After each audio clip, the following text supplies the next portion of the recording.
Hello everyone. इस video में हम डिस्कस करेंगे functions of the cell membrane and ये हमारी एमजे 2001 मॉलिक्यूलर सेल बायोलॉजी की 5th यूनिट से टॉपिक लिया है, जो कि 4th टॉप पार्ट है ये हमारी इस सीरीज का। तो अगर आपने पहले वाली वीडियोस नहीं देखी तो प्लीज उनको देखिएगा, लाइक कीजिएगा अगर आपको पसंद आती हैं तो, और शेयर कीजिएगा मेरे दोस्तों के साथ, चैनल को सब्सक्राइब कर लीजिएगा एंड यस, एक बेल आइकन आपको दिया हुआ होता है, उसको भी प्रेस कर लीजिएगा ताकि आने वाले सभी वीडियोस की अपडेट आपको मिलती रहे। तो चलिए स्टार्ट करते हैं, पढ़ते हैं फंक्शंस के बारे में सेल मेम्ब्रेन के। तो सेल मेम्ब्रेन परमेबल होती है एंड इसके स्ट्रक्चर के बारे में हम जान चुके हैं। बाय लिपिड लेयर होती है इसके अंदर और प्रोटीन्स होते हैं। इससे पहले वीडियो में जो हमने मॉडल्स पढ़े हैं, various models of plasma membrane, जिसमें हमने यूनिट मेम्ब्रेन मॉडल पढ़ा है, सैंडविच मॉडल देखा था और हमने देखा था फ्लूइड मोजाइक मॉडल। तो हम डिटेल में स्टडी कर चुके हैं। अगर आपने वो वीडियो नहीं देखी है तो डिस्क्रिप्शन बॉक्स में मैं लिंक दे दूंगी, आप देख लीजिएगा।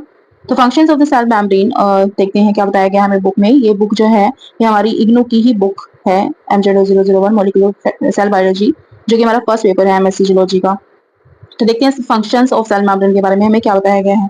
The membrane perform an important function of protecting cell and internal organs. तो मेम्ब्रेन का सबसे पहले इंपॉर्टेंट फंक्शन ये है कि ये प्रोटेक्ट करता है सेल को और इसके इंटरनल ऑर्गन्स को। The membrane covers the cell, ये आप जानते ही हैं, मेम्ब्रेन होती है, सेल मेम्ब्रेन होती है जो कि सेल को कवर करके रखती है, ठीक है, एक तरह से कवरिंग का काम कर रही होती है। It stabilises the cell surface and maintains the cell shape. ये सेल की शेप को मेंटेन करने में इंपॉर्टेंट रोल प्ले करती है और स्टेबलाइज करती है सेल के सरफेस को। इसके अलावा बताया गया potential of the cell is maintained because of the difference in concentration of substances present between intracellular and extracellular compartments। तो इंट्रासेल्युलर यानी कि सेल के अंदर और एक्स्ट्रासेल्युलर यानी कि सेल के बाहर जो आपके फ्लूइड प्रेजेंट है या चीजें प्रेजेंट होती है, सब्सटेंसेस प्रेजेंट होते हैं, उनके बीच में एक पोटेंशियल बना करके रखने का काम भी हमारी सेल मेम्ब्रेन करती है। एक तरह से उन्हें बैलेंस बनाकर रखने का, पोटेंशियल बनाने का काम करती है। नेक्स्ट हमें दिया गया है it acts as barrier and regulates the entry of essential materials. तो देखिए ये बहुत इंपॉर्टेंट टॉपिक है जिसमें आपको सेल मेम्ब्रेन के फंक्शंस पूछ लिए जा सकते हैं, तो इसको बहुत अच्छे से कीजिएगा रेडी अपना। It acts as a barrier and regulates the entry of the essential material. तो ये एक बैरियर की तरह भी काम करती है सेल मेम्ब्रेन और रेगुलेट करती है एसेंशियल मटेरियल्स की एंट्री को, सच एज न्यूट्रिएंट आयंस, जैसे कि न्यूट्रिएंट आयंस को रेगुलेट करती है उनकी एंट्री को in the cell and also facilitate removal of unwanted substances from the cell. और फैसिलिटेट करती है मतलब कि हेल्प करती है कि ताकि अनवांटेड सब्सटेंसेस को सेल से बाहर किया जा सके, रिमूव किया जा सके।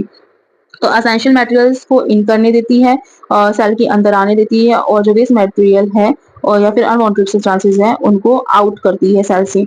तो ये इसका इंपॉर्टेंट रोल होता है हमारी सेल मेम्ब्रेन का।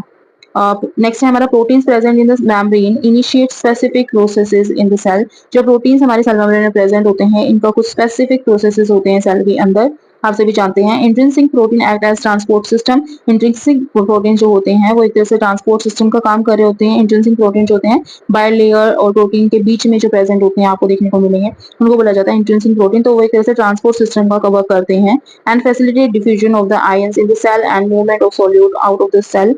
और ये हेल्प करते हैं, फैसिलिटेट करते हैं, जैसे फैसिलिटेट करना होता है कि उसको एक तरह से ऐड करना, ठीक है, उसको हेल्प करना। ये डिफ्यूजन में हेल्प करता है आयंस की इन द सेल, सेल के अंदर, and movement of the solutes out of the cell. और सॉल्यूट्स को जो है सेल के बाहर भिजवाता है या भेजता है या सेल से आउट करता है, ठीक है। अनवांटेड जो मटेरियल है उनके साथ साथ सॉल्यूट्स को भी सेल से बाहर रखने का काम करता है सेल मेम्ब्रेन। नेक्स्ट आपको दिया गया है membrane act as a medium for receiving signals from the environment. तो एनवायरनमेंट से जो सिग्नल्स रिसीव किए जाते हैं सेल के द्वारा वो भी उनकी सेल मेम्ब्रेन के थ्रू ही किए जाते हैं। तो सेल मेम्ब्रेन एक तरह से एक मीडियम का भी वर्क कर रही होती है। The signals are transmitted using integral protein. तो सिग्नल जो है इंटीग्रल प्रोटीन्स को यूज करके ट्रांसफर किए जाते हैं, यानी कि ये प्रोटीन्स ही होते हैं जो इंटीग्रल प्रोटीन्स होते हैं ना, इनसे ही सिग्नल्स को का ट्रांसमिशन किया जाता है सेल के अंदर, नोन एज रिसेप्टर्स। और ये जो सिग्नल्स हैं जो इंटीग्रल प्रोटीन्स हैं यहाँ पर एक तरह से रिसेप्टर्स का वर्क कर रहे होते हैं, एक तरह से रिसेप्टर की तरह एक्ट कर रहे होते हैं। These receptors provide sites for the attachment of efforts like hormones and activate an intracellular response। तो ये जो रिसेप्टर्स होते हैं या इन जिनको हम इंटीग्रल प्रोटीन्स कह सकते हैं, ये जो रिसेप्टर्स होते हैं ये साइट प्रोवाइड करते हैं अटैचमेंट्स के लिए, attachment of effectors like hormone, जैसे कि हार्मोन्स के लिए, and activate an intracellular response, और सेल के अंदर रिस्पॉन्सेज को जो है एक्टिवेट करने का काम कर रहे होते हैं। नेक्स्ट हमें दिया गया प्रोटीन्स या फिर enzyme present in membrane carry out various cellular processes. तो प्रोटीन्स या जिनको हम एंजाइम कहेंगे जो कि सेल के अंदर प्रेजेंट होते हैं, आप जानते हैं इनके स्ट्रक्चर में प्रेजेंट होते हैं प्रोटीन्स, कार्बोहाइड्रेट्स एंड लिपिड्स। तो जो है कोलेस्ट्रॉल भी प्रेजेंट होता है, जो हमने फ्लूइड मोज़ेक मॉडल में पढ़ा था। तो प्रोटीन्स और जो जिसको हम एंजाइम भी बोल सकते हैं इस तरह से इसके केस में present in the cell membrane जो प्रेजेंट होते हैं carry out various cellular processes. तो वो बहुत सारी सेल की प्रोसेस को भी जो है कंप्लीट कराते हैं। सेल के अंदर होने वाले सेलुलर प्रोसेसेस को कंप्लीट करने में प्रोटीन्स या फिर एंजाइम्स वर्क करते हैं।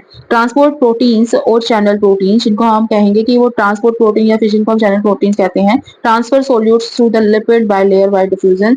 तो ये जो है आपके डिफ्यूजन प्रोसेस में, ठीक है, जैसे gas high concentration to low concentration जाते हैं तो उसी को डिफ्यूजन बोल दिया जाता है। मॉलिक्यूल्स जब high concentration to low concentration जा रहे होते हैं, इसका कंसेप्ट हम आगे पढ़ेंगे टॉपिक्स में। तो transfer solutes through the lipid bilayer, तो लिपिड बाइलेयर के थ्रू जो है ट्रांसफर किया जाता है सोल्यूट्स को, जो हमने पहले भी पढ़ा था ना अभी, सोल्यूट्स को जो है बाहर करता है सेल से, ठीक है।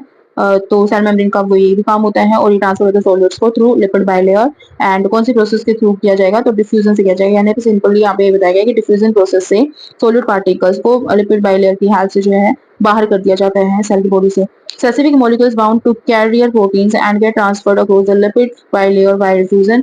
तो स्पेसिफिक मॉलिक्यूल्स होते हैं जो कि कैरियर प्रोटीन्स के साथ जुड़ जाते हैं और ट्रांसफर कर दिए जाते हैं लिपिड बाइलेयर से डिफ्यूजन की प्रोसेस के थ्रू। यानी डिफ्यूजन से लिपिड के बाइलेयर के आर पार जो है उनको पास कर दिया जाता है सेल से बाहर।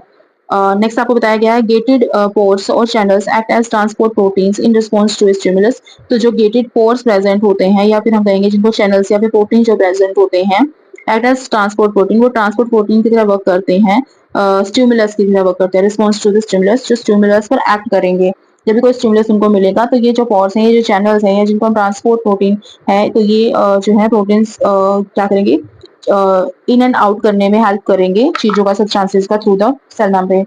Alteration Alteration in extracellular or intracellular ion concentration or membrane potential or ligand binding to cell surface receptors assist in working functioning of these proteins।